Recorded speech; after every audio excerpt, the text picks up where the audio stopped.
The sun sat high in the New Zealand sky as the bus rumbled into a small, picturesque town nestled between the Southern Alps and Lake Wanaka. I was waiting eagerly at the station for Tony and Carrie, two friends I met while I was working in Australia over 12 years ago. We had instantly hit it off, quickly becoming a tight trio of friends and doing everything together. Even when Tony and Carrie took their relationship to the next level, and I became the dreaded third wheel, our bond stayed strong. I had moved back to New Zealand just over a year ago for work and family, and we had kept in touch with weekly Zoom calls and WhatsApp messaging. Though over time I had noticed that our Zoom calls became shorter, and the gaps between our messages longer. That's why when they told me they planned to come over for a holiday, I practically jumped around my lounge room in excitement, tears literally welling in my eyes. The bus pulled up to a stop, hissing as it lowered to the curb before the doors folded open.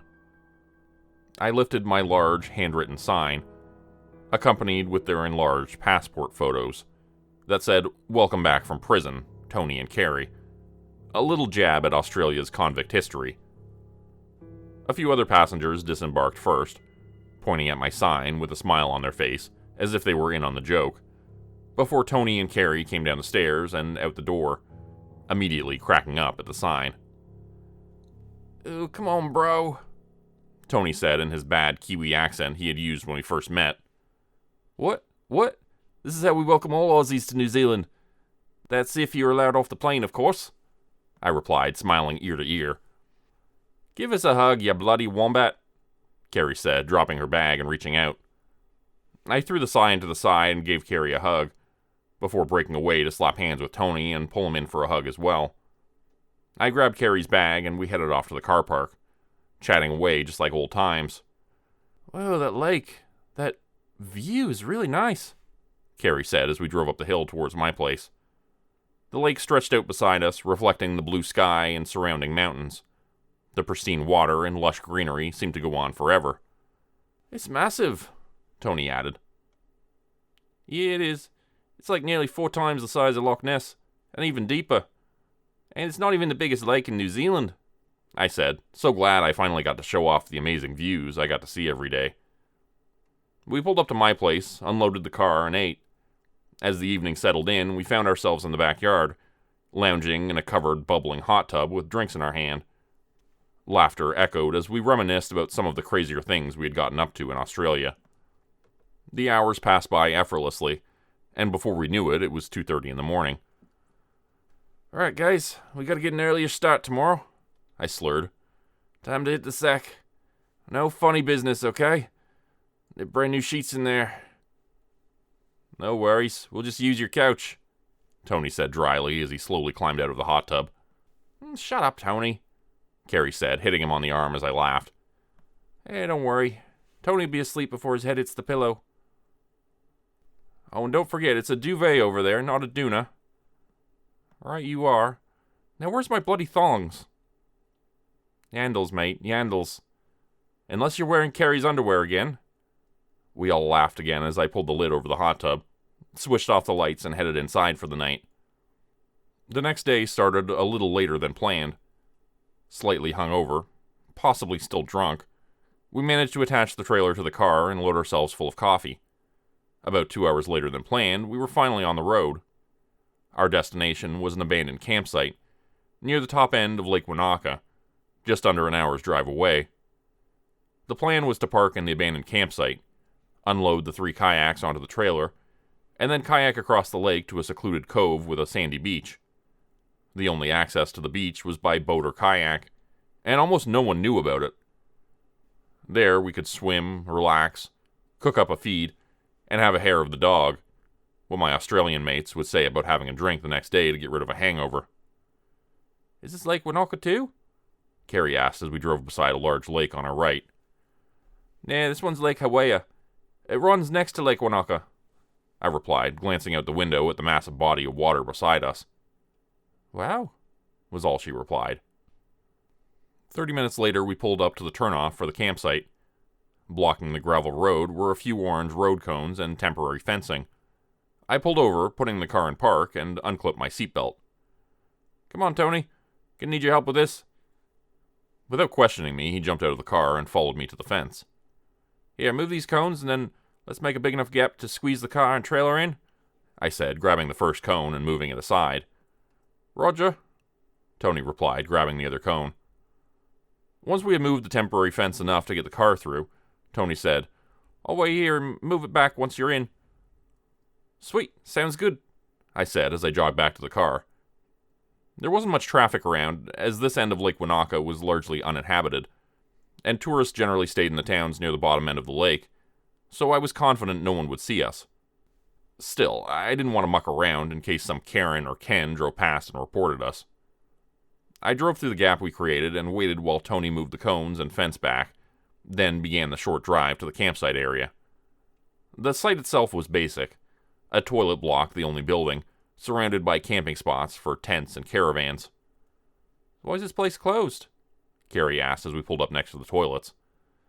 "Well, apparently a couple years back, a couple of campers went missing overnight. And their chairs were still sitting around a burnt-out fire pit. But they were gone. Police searched for weeks. Scuba teams came in and couldn't find any trace of them," I replied. "Bullshit," Tony snorted, waiting for me to crack a smile or laugh. His smile disappeared as he read my face, seeing I was telling the truth. "That's crazy. How'd they not find them?" Carrie asked. "I don't think people realize how huge that lake is. If they ended up in the water and drowned, you'd never find them unless they wash up on shore one day." "Well, just as well we know what we're doing then," Tony said, the smile returning to his face. "Do we, though?" I replied sarcastically, opening my door and stepping out into the bright sun. After storing our supplies in the kayaks, we ran through a quick safety briefing, made sure the spray skirts fit well, and did a couple of dry, wet exit refreshers.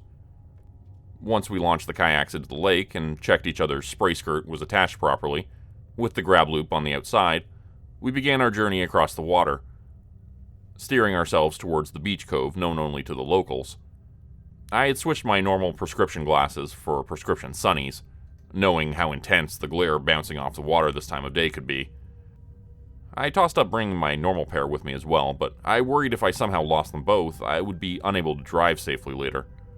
While I am far from blind without them, my sight is blurry, and in the evenings, it's hard for me to see the road without them. The kayaks glided effortlessly, responding to the subtle shifts in our body as we steered. There was a sense of unity with the water, a connection that heightened our awareness of the natural world. The rhythmic sound of our paddles slicing through the water created a soothing melody that harmonized with the gentle lapping of waves against the kayak's hull. For the longest time, we didn't talk, just paddled, taking in the sight of the surrounding landscape until we neared the halfway point of our journey. "This is amazing," Tony said, breaking the sounds of the lapping waves. I was about to agree with him when I felt my kayak drop suddenly, as though there were a substantial shift in the water beneath me.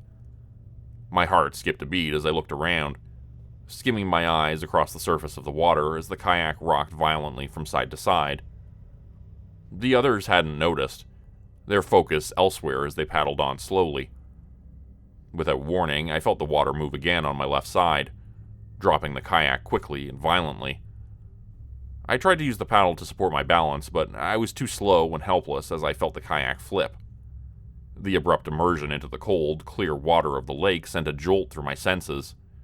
The cold water enveloped me, seizing my breath and causing an instant jolt of awareness.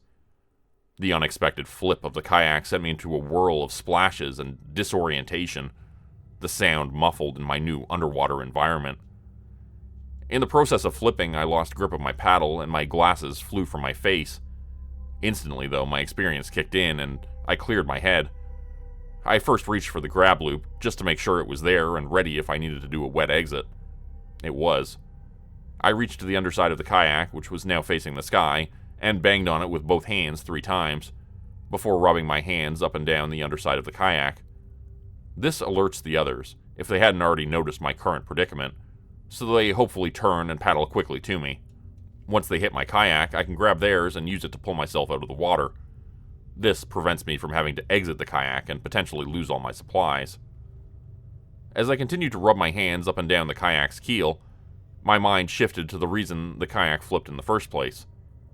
I swear it had felt like something large had displaced the water, causing my imbalance. But this was New Zealand.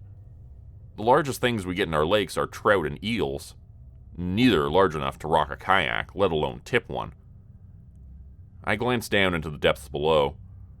My heart rate increased. The darkness and opacity of the lake's depths created an ominous atmosphere, sparking my imagination with thoughts of hidden creatures and submerged unknowns. The profound stillness added to the eerie ambiance, as if the lake were holding its breath, keeping its secrets shrouded in the depths. My hands continued rubbing, faster now, more desperate. I continued surveying the dark abyss, when suddenly a movement 30 meters below caught my eye. A greenish, shimmer-like reflection grabbed my attention, as it looked like something glided through the water, almost like a shark would. Suddenly, my kayak was rocked by a huge bang, and I realized Tony or Carrie had come to my assistance. I took one last quick glance back down to where I thought I had seen the movement only moments before, but was again greeted by just a dark, empty abyss. I grabbed the bow of the kayak that had come to my aid and flipped myself up, my hands slipping slightly as I toppled back over, before fully righting myself and sucking in a huge breath of air. "You alright?" Carrie asked, genuine concern in her voice.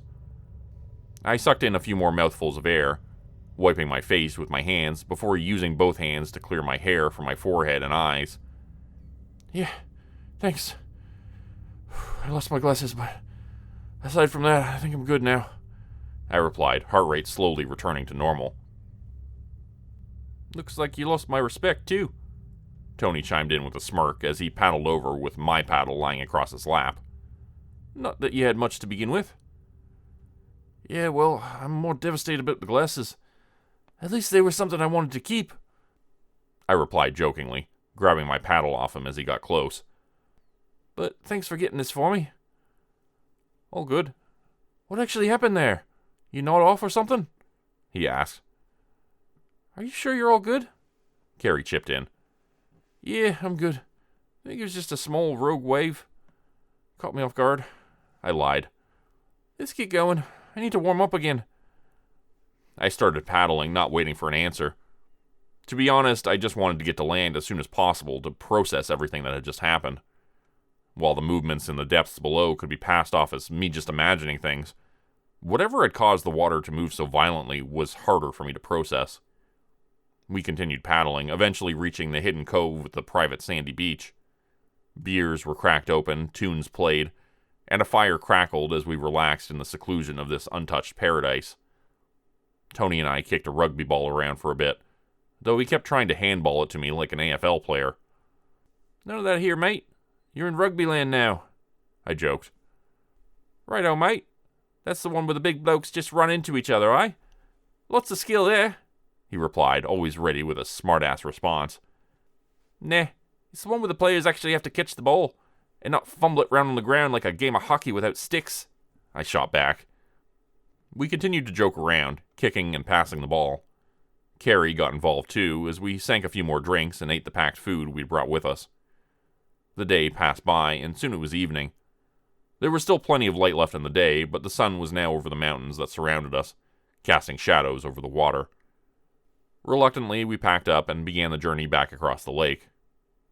The summer evening was still warm, although in the middle of the lake with no direct sunlight, the cold air coming off the water sent a shiver through me.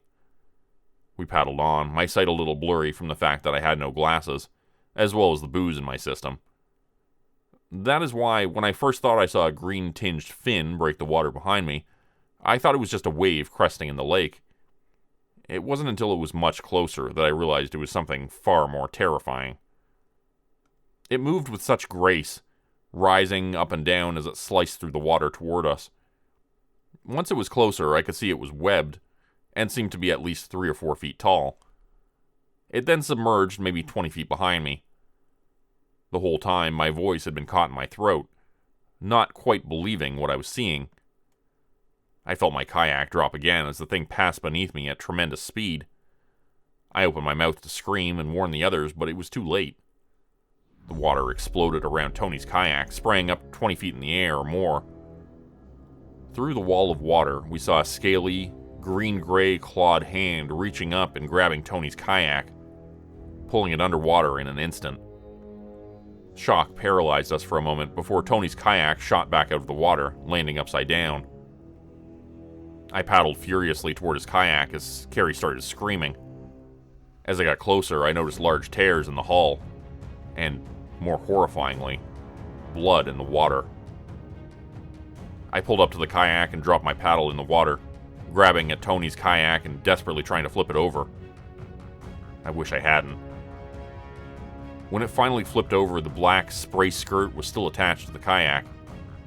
Tony, however, had been ripped in half, his legs and lower half of his torso still in the kayak, intestines and organs slipping over the edge and into the water.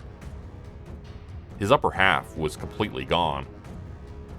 Carrie screamed even louder at the sight, and I gagged as parts of Tony's intestines slid over my hand holding the kayak. "Go, Carrie, now! Paddle for the shore!" I screamed. The water broke again, and through the watery explosion, I saw what looked like a reptile-like sea creature burst out of the water, landing on Carrie's kayak and dragging her under. Her scream was instantly cut off as the wall of water came splashing back down. Panic set in. My fight or flight activated, and I started paddling with all my strength, not looking back, as I heard what I assumed to be Carrie's kayak shoot back out of the water. I paddled furiously, tears welling in my eyes, lungs burning from the intensity.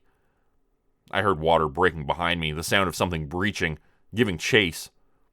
I pushed on harder, my hands hurting as my grip intensified on the paddles, blisters forming and tearing. Then, to my side, a dark shadow below the surface of the water moved with purpose, before disappearing into the depths. Suddenly, my kayak was hit from below, sending me flying into the air. The paddle flew from my hands as I lifted 10 feet, maybe more, in the air. I braced for impact, slamming into the water at speed. I found myself submerged, surrounded by bubbles, frantically flailing about. I saw a flash of a green eye in the water below, as something huge moved up to me, before everything went black and I passed out. I awoke on the shore of the Boundary Creek campsite, disoriented and alone. My kayak and all my belongings, including my phone and car keys, were nowhere to be found. Slowly, I made my way back to the road, where I flagged down a passing car. The occupants, a Maori husband and wife, listened intently to what I could recall as they drove me to the nearest town. Their expressions darkened as I recounted the events. I was sure they wouldn't believe me, or worse, would think I was crazy.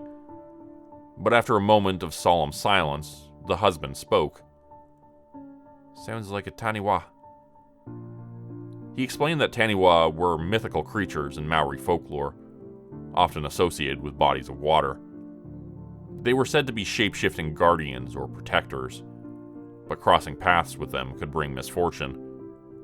The wife nodded in agreement, emphasizing the significance of the encounter. My friends' bodies and kayaks were never recovered.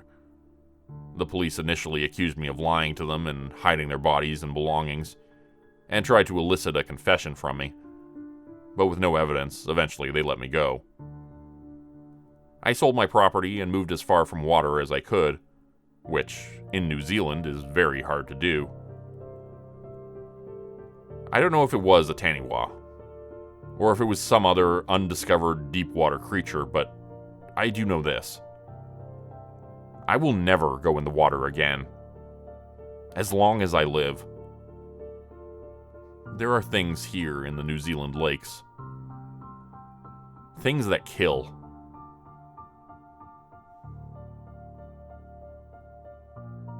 Thanks everybody for listening to tonight's story.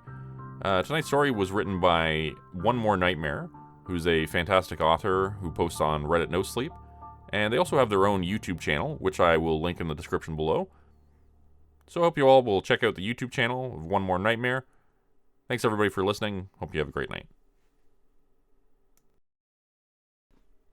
Today's video was supported by patrons like Mark from Earth, Crimson Muse, Joy Burton, Diane Showers, Mark Zawal, Cheryl James, Pick Your Sticker, Teddy Dog, Clue 404, Mama Cotto, Dante Kincaid, Zarin Ray, Angela Donovan, Blarian 50, Devin Kyle, Timothy Baird, Ajeti, Bert Turner, Bajani Aspinall, Michael Pierce, Big Joe, Carrie Harkonnen, LaDonna Spivey, Scott Tanaka, Tom Stewart, Sherman Davis, Bryce Shelton, Susan McClendon, Elise Batiste, Lisa and the Cult Jam, Open Circuit, Fabulavore, Raymond Jaggers, That Darn Fox, Raison Detra, Kai Gaming 99, Wendy Burns, The Wendigo, Michael Squishy Park, The Gemstar, Vault 77 Citizen, Puppy Dan, Clovis Wolf, Eldridge Elm, Derek Prey, Elder Being, KC Hawaii, Rob T, Tragic Mermaid, Darren Fishnaller, Cloves Zanoya Harris, Roe Underwood, Florida Man Luke, Bethany's Mom, Winter's Kiss, Sam Brook, The White Stag, Corgi Connection, No Name, Marta Cara, Professor Elm, Kathy Barrickman, Cybard Sands, Steve Hennessy, and Melanie Sanders. If you'd like to help support the channel, please consider joining my Patreon page at patreon.com/Jordan Group Horror. As a patron, you get access to bonus videos, content, and a Discord channel. You'll be credited at the end of every video going forward. And if you decide to stay for 3 months, I'll name a character after you, which will be featured in the next Hollow's End story. Links to join the Patreon are in the description. Thanks everyone for listening. Please like, subscribe, and comment to help the channel continue to grow. And see you again next time at 4 p.m. Eastern Standard Time. Hope you all have a great night.